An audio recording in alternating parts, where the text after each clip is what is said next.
Yeah, I think that the signs are there that the preparations are being raised for the purpose of taking those steps if they have to take them.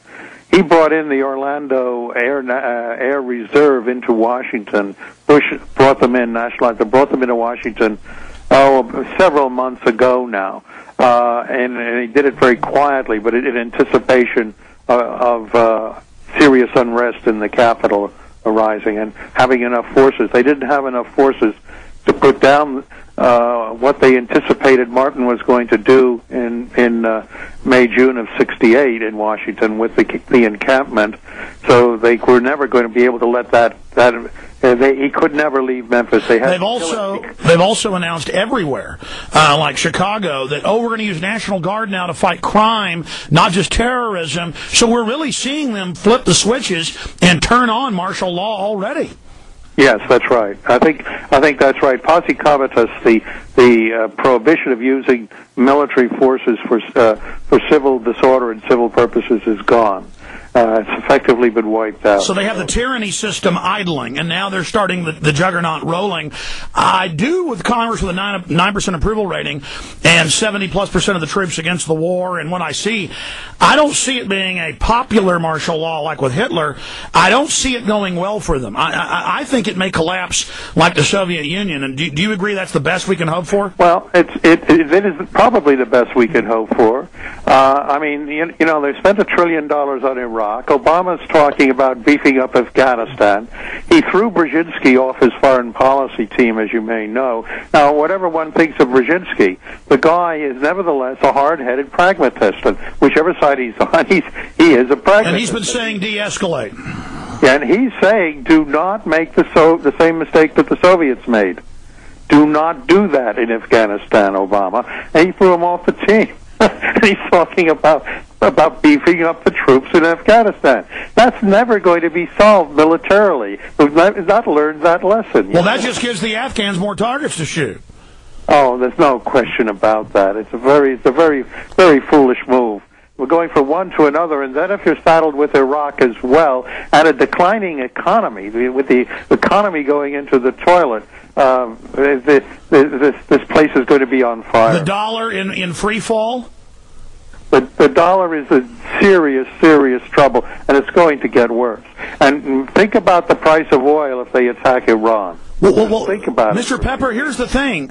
Every analyst, liberal, conservative, mainline, father of Reaganomics, Joseph Stiglitz, Nobel Prize winner, yourself, you all say the exact same thing because there's no other way to analyze this than and then I have some of the troops sending me threatening emails with their MySpace handles in uniform, not the majority, saying, yeah, we're going to kill you too, and they're laughing and think it's funny and cute. Don't they know it's going to ruin their mothers' and fathers' pensions? No. And our whole, don't they know that they're going to get, that this whole corporate global system isn't their friend either? Don't they understand that they're not going to get a cakewalk? That they're bringing destruction down on themselves? Or are they just so unknowledgeable about common sense and history that they have no idea? They are unknowledgeable, and they're continuing to be dumbed down. They're continuing to be fed the propaganda. And that's the great crime of the corporate media in this country, which is simply silent. It does not inform the people. It disinforms them continually. So I mean that's what faces us. The only thing you can do, people like you, Alex, and with your outreach, have got to try to make people aware of these things. But more than making them aware, you've got to encourage them to organize. We used to have a motto which said, don't mourn, organize. You simply, if you love this republic and you want to preserve it, or any semblance of it, you simply have to organize. And you can start organizing at the local level and just spread the groups as much as possible. Well, I agree, and folks, you're talking to a man who's lived it and done it. It was on the phone, William Pepper. I have seen quite a bit, but nothing like he has. Don't wait till the martial law's in and they shut the main web off. They already set Internet 2 up and said they're getting ready to shut down access to 95% of the web. That's announced mainstream news. Don't wait until the troops and the mercenaries and I mean, when Bush is hiring tens of thousands of aggravated felons for the military, I mean, William, this is getting Again, Twilight Zone. I keep imagining that, keep thinking that Rod Serling's going to walk out in front of things and tell me it was all a Twilight Zone episode. Yeah, it feels unreal, doesn't it? It does. Well, we've only got about 18 minutes left, and just in a nutshell, what they did to Martin, what you discovered, and your book, all the Bobby stuff coming out. I mean, it's open and shut, isn't it? Yeah, I don't think there's any question about that. If we can move on with the King case has basically been solved. There are a few loose pieces that I'm taking care of, but it's basically done. Bob Kennedy. The Kennedy case is actually easier. I was asked by Sirhan a long time ago to get involved and refused. Because you know what happens when you get. I was working on the King case, and now I would jump into that, and they would say, "Well, here he is, this conspiracy nutter," and it was just not the thing to do. Finally, we basically finished, and the King family was satisfied because they really understood finally how Martin was killed and why he was killed. They gave me some of the new information, the new evidence on the assassination of Bob Kennedy, and it's overwhelming. It's black and white. There is just no question that Sirhan did not kill him and could not have killed him.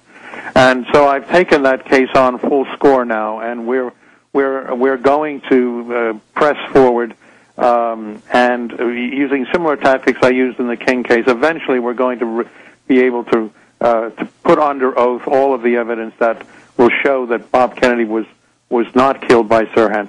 Bob was shot from behind. Bullet went into the right side of his head by the right ear. The gun, according to the autopsy report, was about 1 inch to 2 inches from the back of his head. There were three shots that hit his body. They were all from behind, and they were all at very close range. And a fourth shot went through his shoulder pad.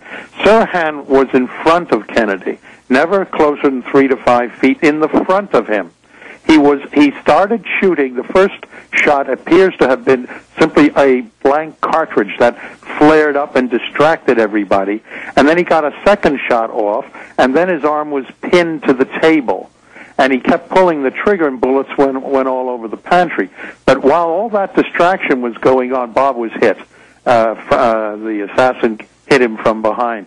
And it's quite clear that Sirhan didn't do it. It's also quite clear, since he hasn't got any recollection of what happened, that he was hypnoprogrammed. And this has been now analyzed by a number of people, including a psychologist who spent over 20 visits with him when he was in San Quentin.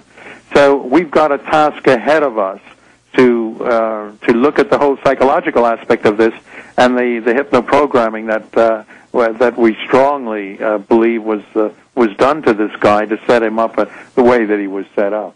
So that process is now in motion. We're going to be persistent.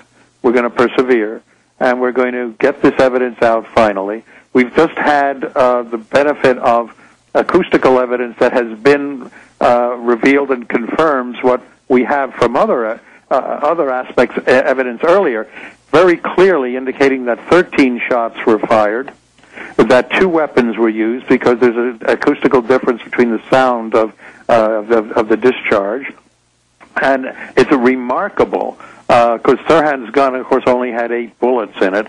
That the number of shots that actually were fired, indicating quite clearly a second gun and another assassin. So all of that is, and it's scientifically indisputable. One of the guys involved was the former president of the Association of Forensic Scientists in America, Robert Joling. So I think, and Phil von Prague is the guy who did the acoustical work. So I think we're going to go forward with the Bob Kennedy case, and eventually we'll reveal that he was assassinated and by forces other than a lone gunman once again. And we're going to see the same people at work in this assassination, the same forces at work in this assassination, determined not to let Bob Kennedy become president. What do you think of the news footage the BBC's gotten where it shows 3 known CIA guys all spitting images, dancing around right before he's killed out there, and you can watch the body language directing people, too, looking like they're on a rabbit hunt or something. Very obvious. Well, I know Shane O'Sullivan quite well, and Shane did that piece, and he's also written a very detailed book. A lot of his information is very, very good and solid. I think I got to look much more closely at that aspect of it, because I think some doubt has been thrown up with respect to some of the identities. But I think, when we're talking about the acoustics, when you have the head of the National Acoustics, Forensics Association and others, this is open and shut. Yeah, I think that's right. I don't think there's any question about that. But we're going to have to go through, Alex, the bureaucracy of the judicial system in the state of California, which is going to try to block us on technicalities. They're never going to deal with the merits of this case. They're going to try to stop us on the basis of timeliness, statute of limitations issues,